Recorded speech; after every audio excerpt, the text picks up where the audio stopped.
Tagu-taguan, hindi na kita maramdaman. Wala sa likod, wala sa harap.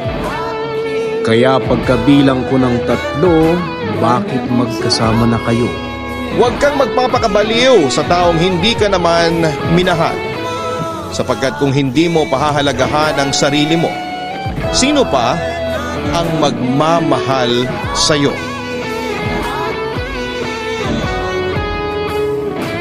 Mahirap talagang basahin ang totoong nararamdaman ng isang tao, lalo na kung ang intensyon niya ay magpanggap na mahal nila tayo. At sa huli ay wala tayong ibang magagawa kung hindi ang tanggapin ang katotohanan na minsan ay hindi nila pinahalagahan ang oras na kasama nila tayo. Sakit isipin na sa kabila ng totoong pagmamahal, pagpapatawad at pagsasakripisyo na ibinigay mo, ay ikaw pa rin ang naiwang nasasaktan.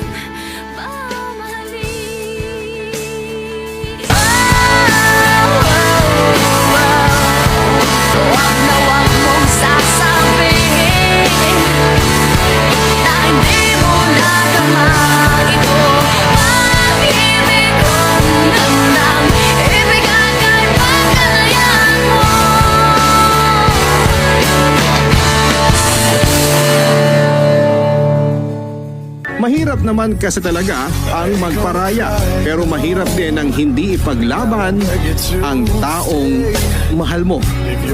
Kung papipiliin ka sa love story na gusto mo, ano ang pipiliin mo?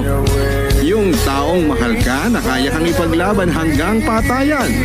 O yung taong mahal mo na takot lumaban at handang sumuko na lamang? Unang kagat, ginawa ko naman ang lahat. Unang talsik, bakit ang sakit? Unang salang, saan ako nagkulang? Unang halo, bakit ka naglaho? Narin ka pa ba?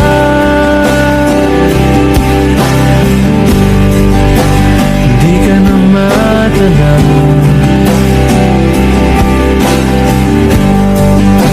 Kung merong madaraanan,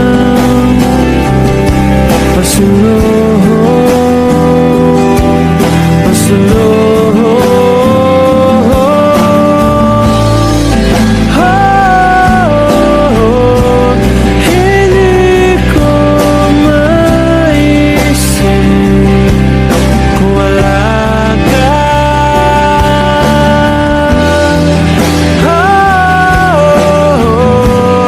Sa buhay ko. Dapat marunong tayong bumitaw, dahil mas okay na maging malungkot ngayon kesa magdusa sa panghabang buhay na kasama siya. Ang taong never kang minahal, sa taong hindi ka kayang ipaglaban. Gulong-gulo, lagi na lang nabibigo, ngunit ikaw pa rin sigaw ng puso.